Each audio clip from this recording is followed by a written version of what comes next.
Welcome, Walnut. I'm Lara, but you can call me Laz, your host for Walnut Wednesday.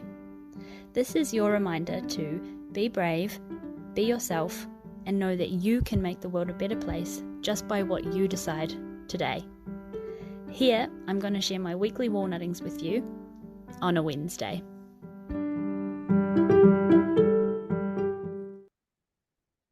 Hello, Walnut. Welcome to another episode of Walnut Wednesday, and ho ho ho! Happy New Year! This is the first episode of 2023, so welcome to a new year. If you listened to the episode last week, you'll know that I don't do New Year's resolutions. I have a big, strong cup of coffee, and I just get on with my life. So open hearts into things.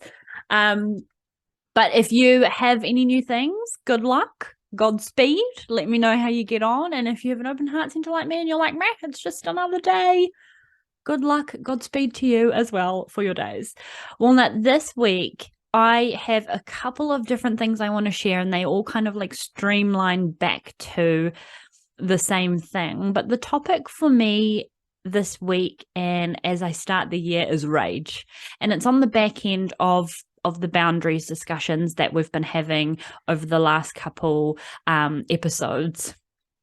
I have recently, at the end of 2022, had some very distinct anniversaries come up regarding the deaths of my friends. It's been 10 years, or it had been 10 years. And it's bizarre to me to like have memories and think back of who I was 10 years ago. I was 21 bloody years old, and I was watching the Geordie Shore reunion and they're saying, oh, look, we were 21 back then. And it's just like, oh my gosh, I forget that, like, you just think that you know so much, don't you? Like, in hindsight, you're like, wow, I thought so differently back then. But Walnut, what I wanted to sort of share is I had a really beautiful moment with my friends, with my close friends at one point, where we were sort of having a bit of a gathering in celebration of this 10-year, would you call it a milestone, Walnut? I don't even know what you would call it. Memorial? I honestly don't know, but we all wanted to sort of be together, and it was sort of like planned but unplanned. It wasn't like an official thing.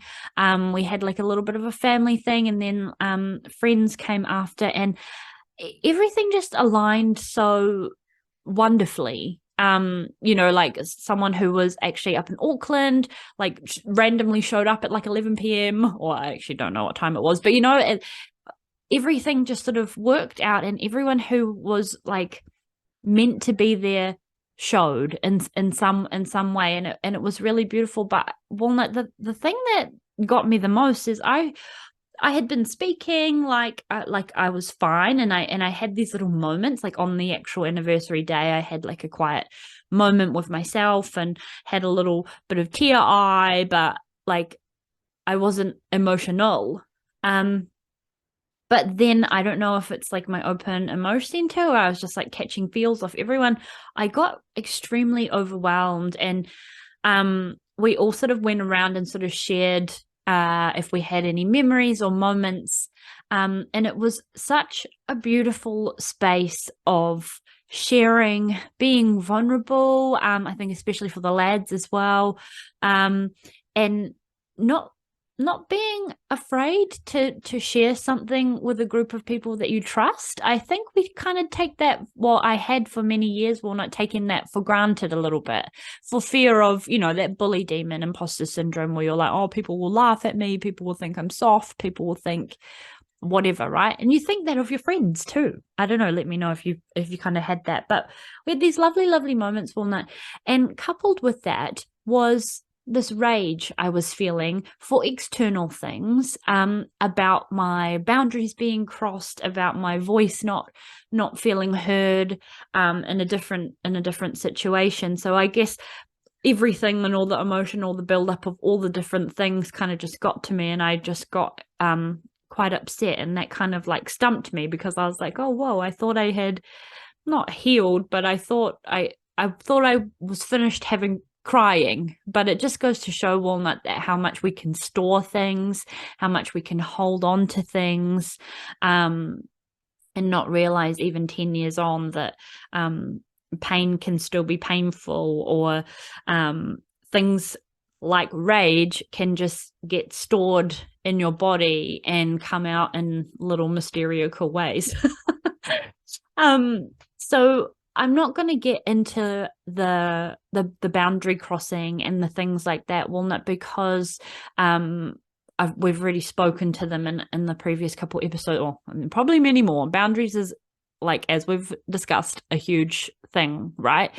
But I wanted to talk on communication and rage, because that moment with my friends where we were all sharing, albeit infused with drinkies and feelings, was quite a wonderful walnutty moment where everyone got to use their voice and everyone got to take up space.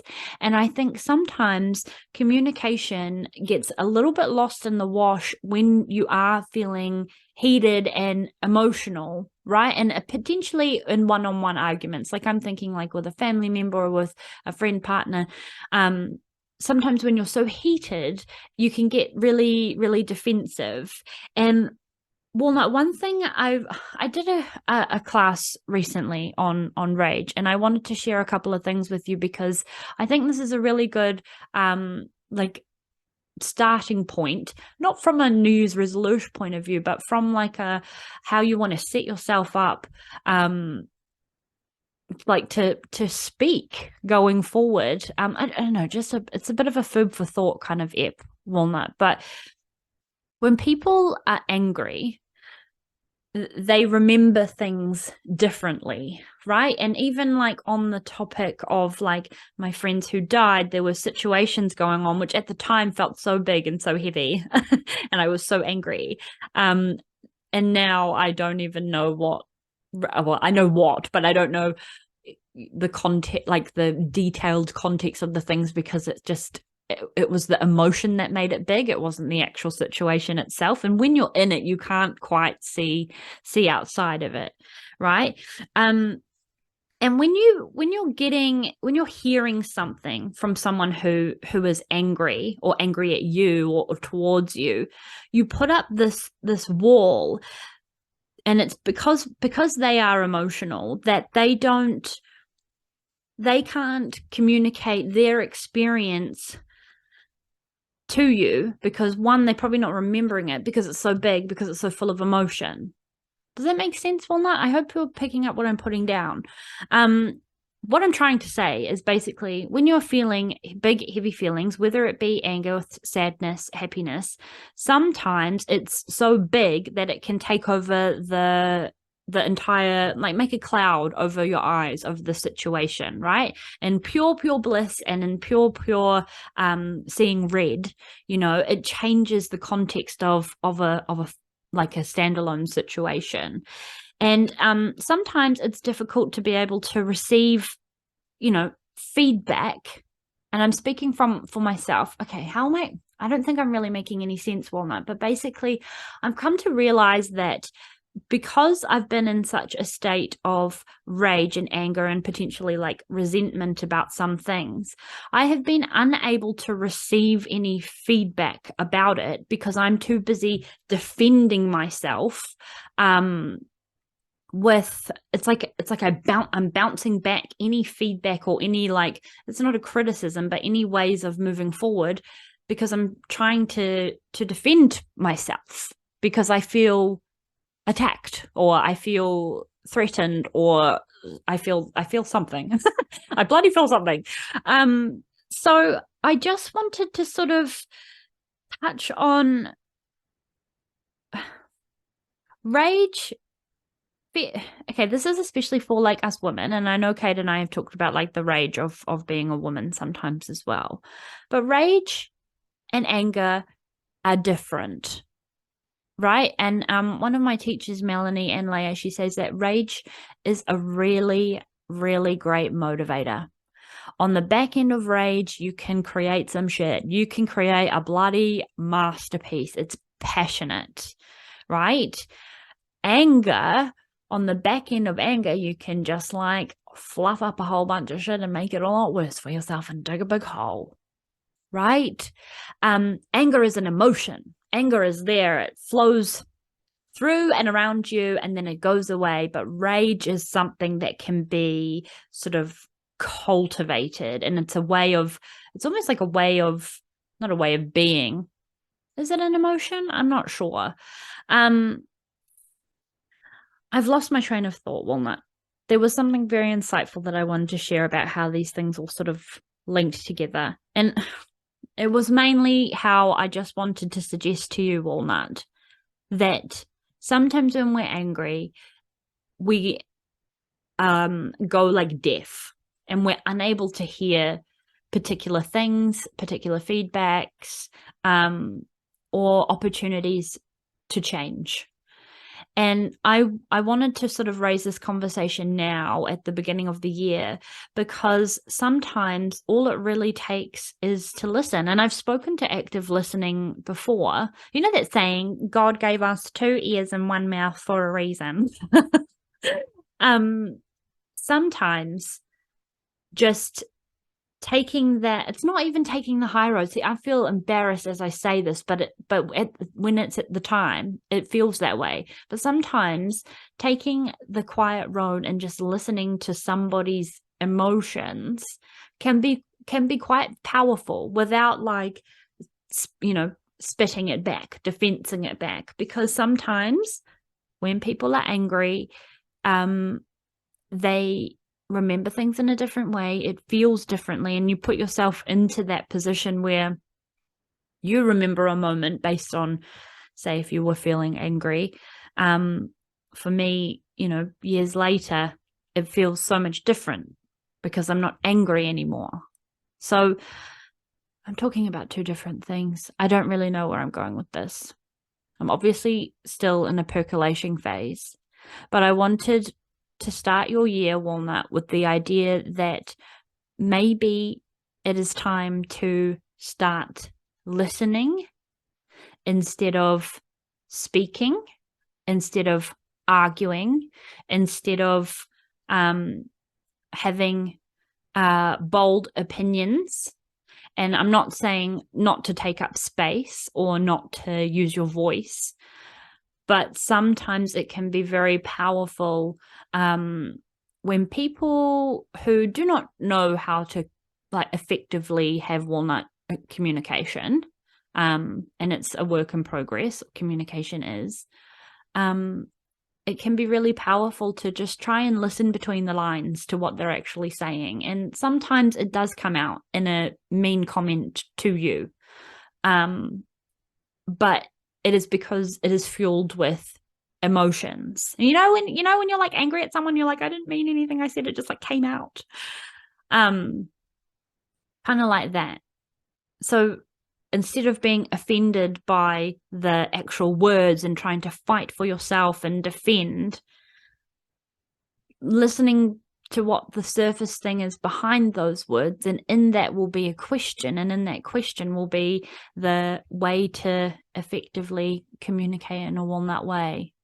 I don't know how I went from 10-year anniversary into rage into walnut communication, but we're here now.